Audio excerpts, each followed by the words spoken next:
É isso aí, salve, salve, gente boa, seja bem-vindo, muito bem-vindo ao canal. Nesse vídeo nós vamos falar a respeito do seguinte: eu lhe serei pai e ele me será filho. Vamos até o final, não sai daí.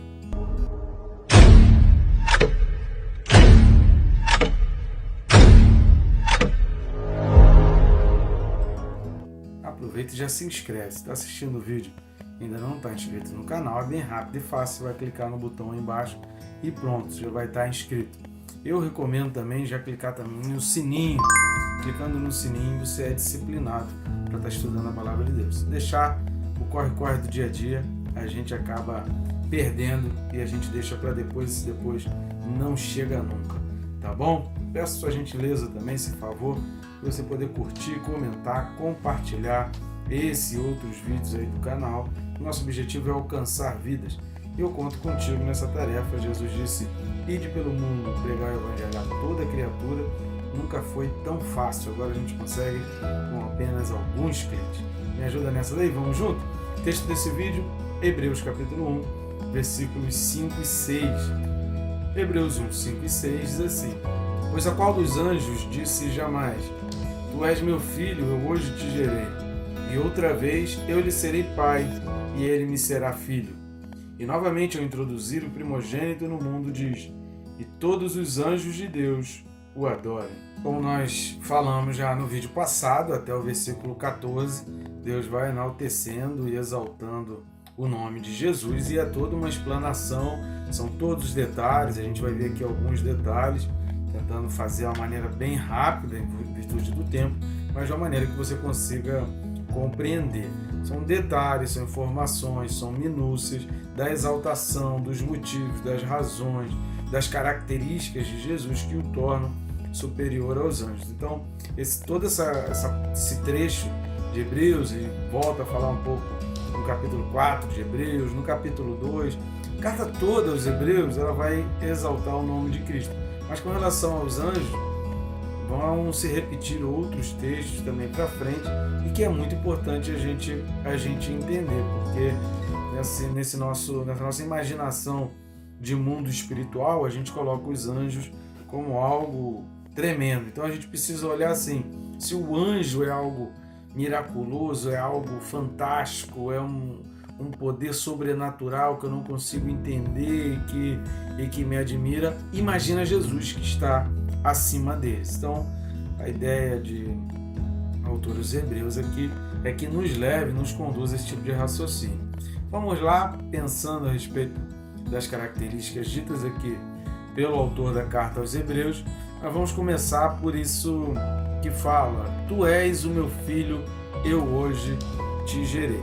Está citando mesmo o Salmo 2, versículo 7, que diz assim, né? Proclamarei o decreto do Senhor. Ele me disse: tu és meu filho, eu hoje te gerei.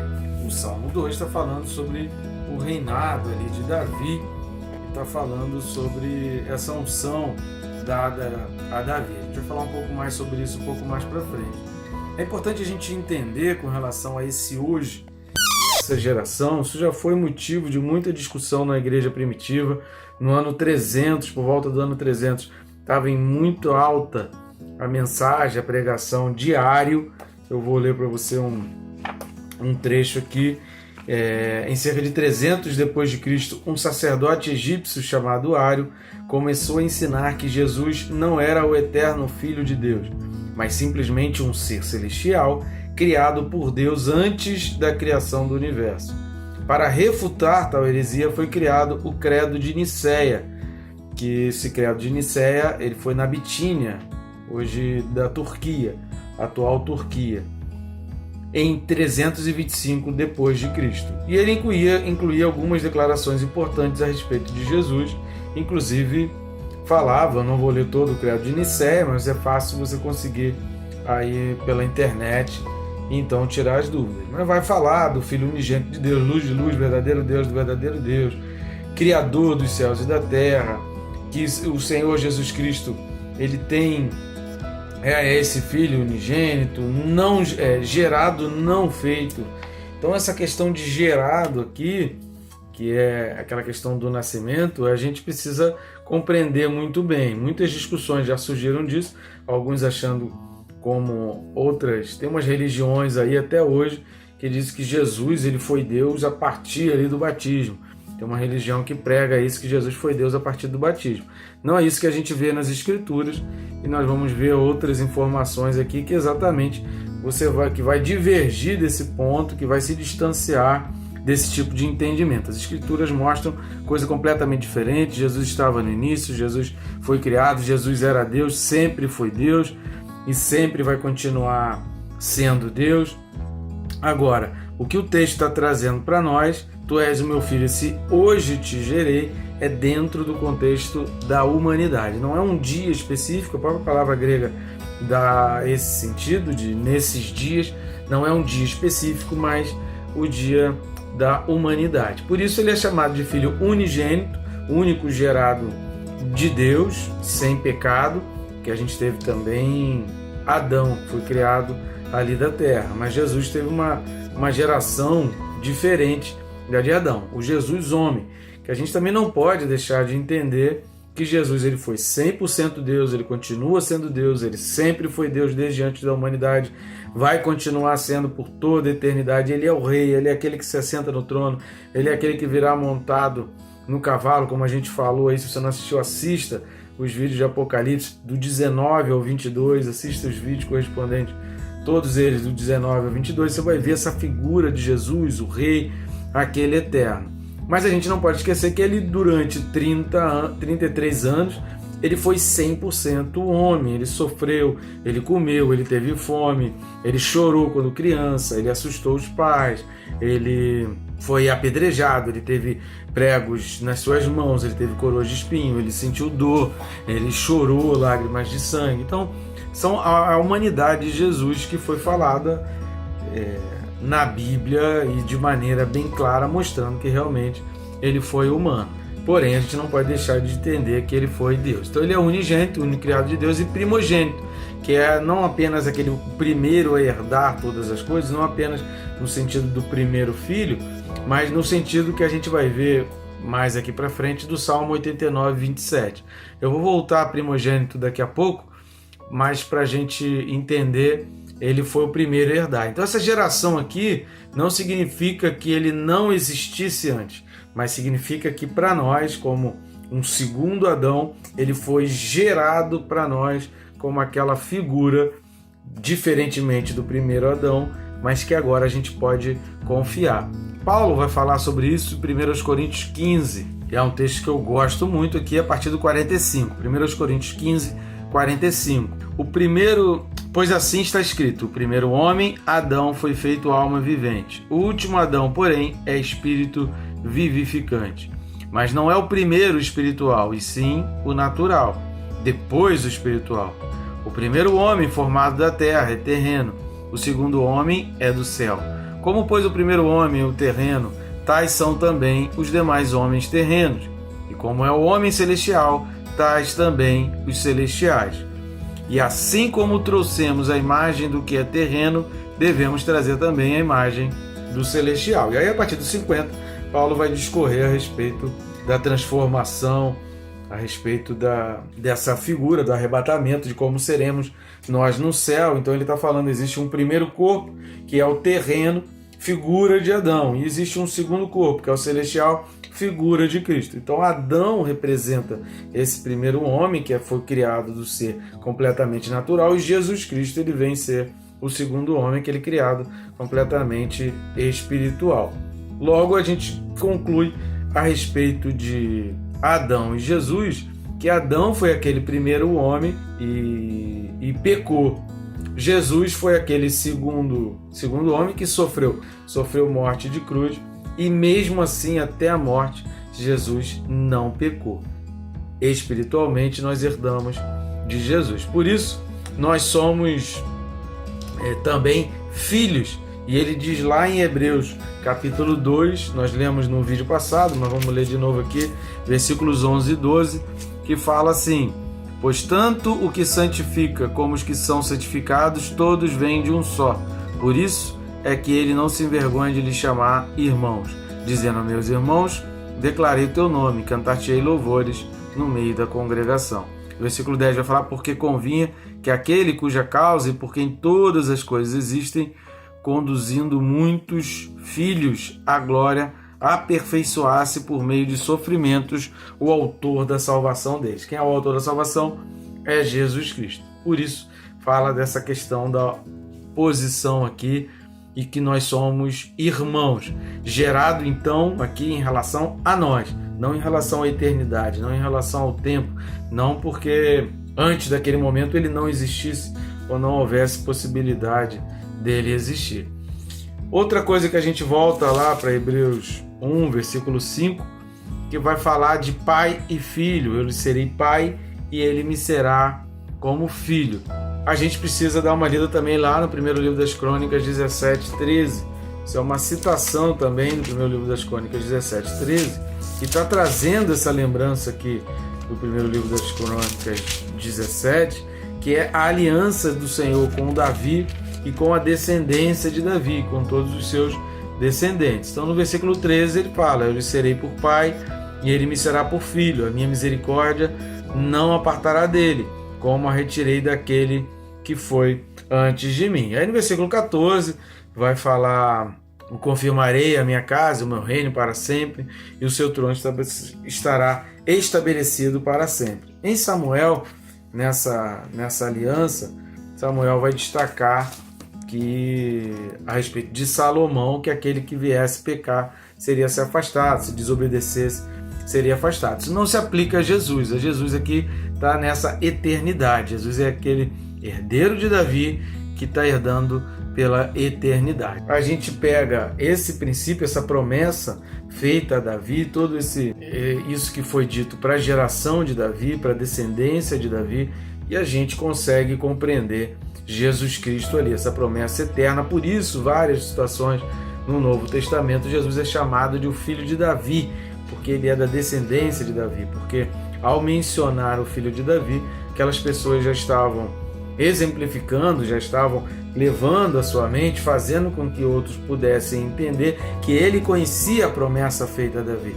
Quando a pessoa diz Jesus, filho de Davi, ele está dizendo: eu conheço a promessa, eu sei que de Davi viria o Messias, eu sei que de Davi viria o autor da minha salvação, eu sei que de Davi viria o meu Salvador, o meu Senhor, o Messias, é da linhagem de Davi. Então, ao falar essa frase, filho de Davi, está trazendo como pano de fundo o conhecimento de quem é o filho de Davi. Obviamente que ele não está dizendo alguém, Davi havia falecido centenas de anos antes de Jesus. É óbvio que ele não estava fazendo uma ligação ali direta de genes. Davi era o pai direto de Davi. As pessoas sabiam, o pai de Davi ali era José, mas trazia esse fato de que eu sei que realmente você é o Messias da linhagem de Davi, aquele prometido, aquele que seria eterno. Tá entendendo? Então, quando você fala Jesus, filho de Davi, isso está carregado de significado, de sentimento, apontando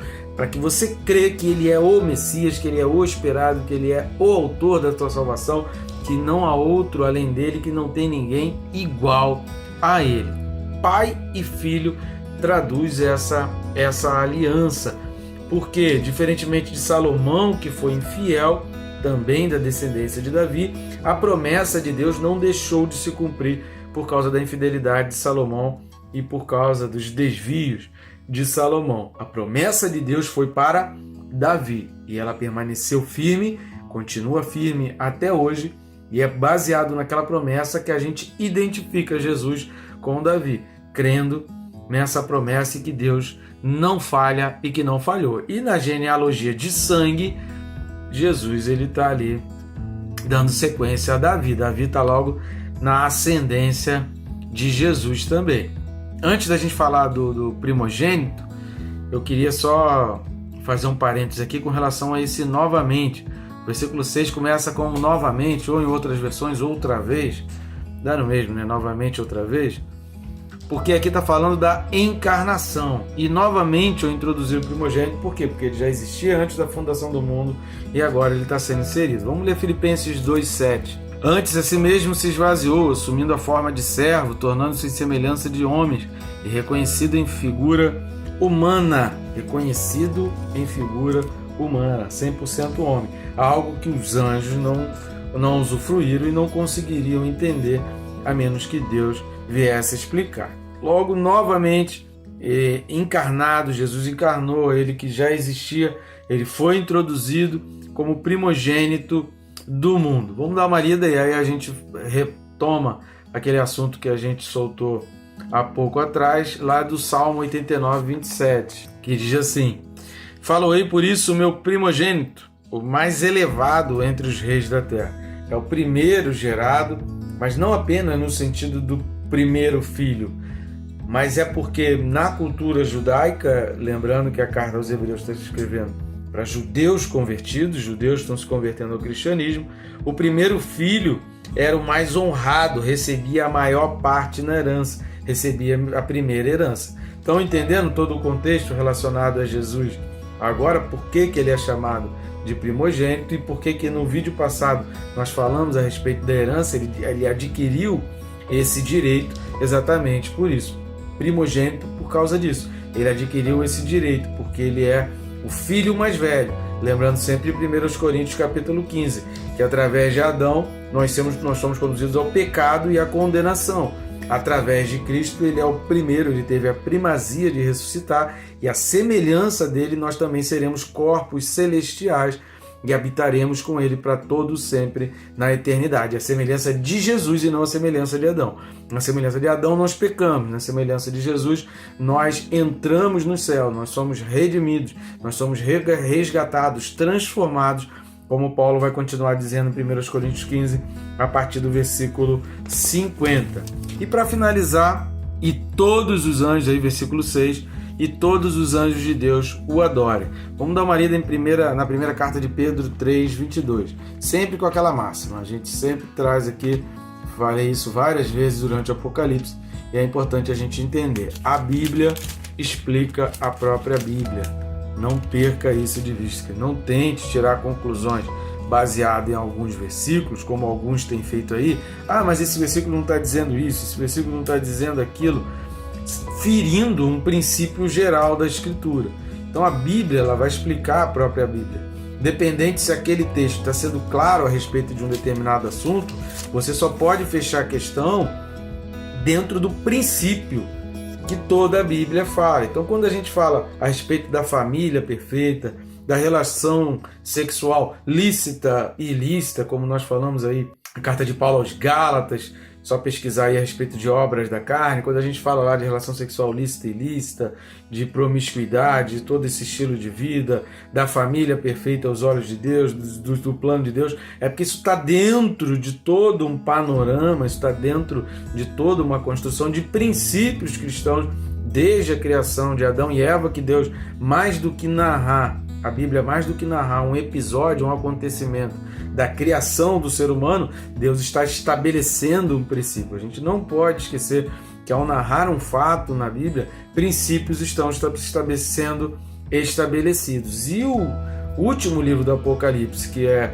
o conto, digamos assim, do final de toda a história, fala da noiva que é resgatada pelo noivo, fala do noivo que vem, fala das bodas do Cordeiro. Jesus fala das bodas do Cordeiro. Então existem algumas coisas que fazem parte de princípios da Bíblia, independente se um texto ou não deixa a situação muito clara, a gente precisa entender que a Bíblia é repleta de princípios fundamentais, básicos, princípios basilares de ser cristão. Mas vamos voltar para a primeira carta de Pedro, capítulo 3, versículos 21 e 22. 1 de Pedro 3, 21 e 22, que fala assim: a qual, figurando o batismo, agora também vos salva, não sendo a remoção da imundícia da carne, mas a indagação de uma boa consciência para com Deus, por meio da ressurreição de Jesus Cristo, o qual, depois de ir para o céu, está à destra de Deus,